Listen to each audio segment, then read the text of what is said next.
back to Dressage with Sally. My name is Sally, and today we're going to talk about how to ride a better balanced canter. By the end of this video, you're going to have 6 tips on how to ride a better balanced canter. Whether you're starting out or a seasoned competitor, everyone needs a balanced canter because that is the basis for so much in dressage. I've helped hundreds of riders do the same, so let's get started on how to ride a balanced canter. First of all, we need great contact. You want an outside rein that is really supportive of the horse. You want the rein so that it never loses that connection. No floppy reins, nothing like that. And, oh golly. And the contact must be consistent all the time. You want to watch what happens to that contact in the transitions. And is it fine in trot but does it deteriorate in canter? Is it fine in canter but it deteriorates going back into trot? Really get to know what's happening with your riding. A great way to check this is to have someone film you. You don't have to organize someone fancy. Just get one of your kids or your other half to stand there for a couple of minutes and just film you in 30-second blocks. That is it's a really great way of just checking in, touching base, seeing what's happening with your riding and where you're at. So yeah, get someone to film you just on your phone. You can watch it to yourself, and you can either keep it to check in, film yourself once a month. Are you making progress? Or many of us might want to delete it. The next thing to do for improving the balance in the canter is your canter trot canter exercises. So in that way you want to you're testing and you're building strength by asking the horse to maintain the balance from the canter through the transition into the trot and then back into the canter again. And that it takes quite a bit of strength, and one side might work better than the other. The weak side might not work so well, and so you want to practice this. And I don't mean canter and then trot, wait for the trot to be ready and then canter again. I mean have a fixed number of trot steps you want, or have your markers.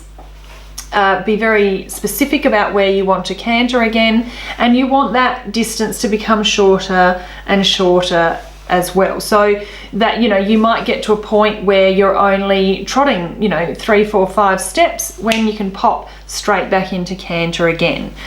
So in that way, the canter trot canter work, that is going to help build the strength for a better balanced canter. The next thing to think about is the shoulder fore on the straight lines before your corners. So always thinking of shoulder fore in the canter is a great way to just maintain the engagement of that inside hind leg. Of course, in your shoulder fore, your outside rein has to be working well, and you can't be pulling the horse around on the inside rein. Your inside rein should be soft, and that you want to think of that inside hand as just following the mouth. And at any moment you could give the inside rein and retake, and the horse, nothing will change. The horse will stay the same. So think of your shoulder fore on your straight lines. This is a great way. I use this in tests. If you've got a corner coming up, just ask for a little shoulder fore. The judge won't notice, I promise. Ask for a shoulder fore, and that way you keep that engagement through the corner, and then you can use that power that you've created to come out of the corner onto your straight line again. So yeah, keep the shoulder fore in mind, and if you need a bit of extra firepower in your training, go into shoulder in. Ride your canter in shoulder in, and train your corners in shoulder in. That's fine too.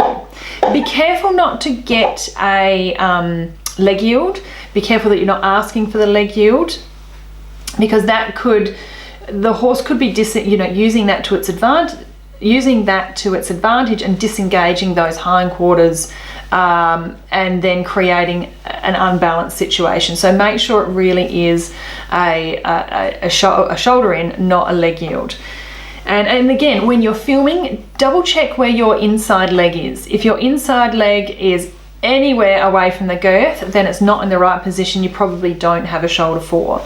Make sure your inside leg is right up on that girth. You almost don't want to see, you want to make sure your leg blocks the view of the girth. That's how much, how far forward you want that leg, or you want to be able to put that leg. If you can't put your leg there, then you've got, there's some balance issues there that you might want to look at. Okay. The next thing to look at is the medium canter on the circle. So on your 20-meter circle, or even on your 15-meter circle, ask for medium canter. What that's going to do, especially on the smaller the circle, the more effective this is. On the smaller circle, the inside hind leg just has to do the work. Otherwise, the horse is just going to fall out. You're not going to achieve the circle.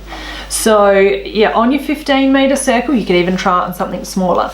Ask for your medium canter. You're not doing whole circles in this exercise. Half a circle is heaps. Ask for your medium and bring it back, and really, look for the power that comes when you bring it back to your more collected canter. And don't forget to try that on both sides. You'll find obviously that one side is going to be better, the weaker side. You actually might find a bigger difference on the weaker side when you ask for it, especially in those short bursts, because the horse will be able to do it. The circle compels the horse to do this, really engage the inside hind leg, which you might not have got any other way. So yeah, give that a go. And for the more advanced riders, use your shoulder in to Travers and then back to shoulder in exercise. And that is a really good balancing exercise, and it's a great way of really making sure that your contact is rock solid and really consistent, not going anywhere, and nicely balanced in each hand. And when you go from shoulder in to Travers, you want to make sure that you're not pulling the horse out of shoulder in. You want to ask for the straightening, let the shoulders come back to the wall. What I see a lot of is, a big S as the horse is straightened from shoulder into Travers. From shoulder into straight. And, if you're doing a big S and then you're asking for Travers, you're going to have wobbly lines all the way down your long side, and you don't want that. You want nice straight lines down your long side. You want the hind quarter only comes off when, you're only making that second track when you're asking for Travers, and the shoulders, the forequarters only come off when you're asking for the shoulder in. Otherwise the horse is going back straight on the long side.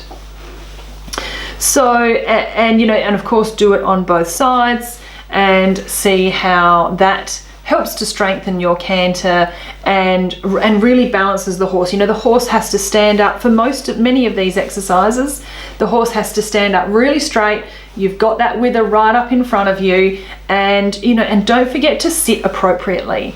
The horse is only going to be able to bring the wither up in front of you if you've got your body up and you're ready for that balance and ready for the power that's going to be generated as a result of being super balanced. So yeah, you have to ride well as well. Okay, they are the tips for unbalanced canter. Let me know in the comments which ones might work best for you. I want to hear about you and your horse, and I really appreciate you interacting and commenting and liking. So if you like this video, don't forget to click on the thumbs up and share it with a friend who might be able to get some value out of this video. Okay everyone, thanks for watching. More Dressage with Sally will come soon. I'll talk to you then.